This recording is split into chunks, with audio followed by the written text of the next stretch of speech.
সৈয়দা রিজওয়ানা হাসান নতুন অন্তর্বর্তী সরকারের পরিবেশ, বন ও জলবায়ু পরিবর্তন বিষয়ক মন্ত্রণালয়ের উপদেষ্টা হয়েছেন।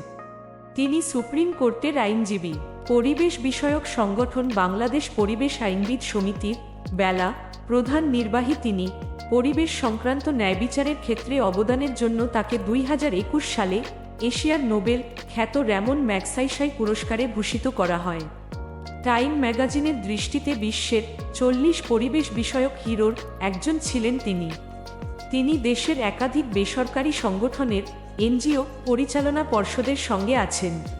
এর মধ্যে আছে FIVDB, নিজেরা করি, association for land reforms and development, ALRD, গণস্বাস্থ্য কেন্দ্র এবং ব্র্যাক।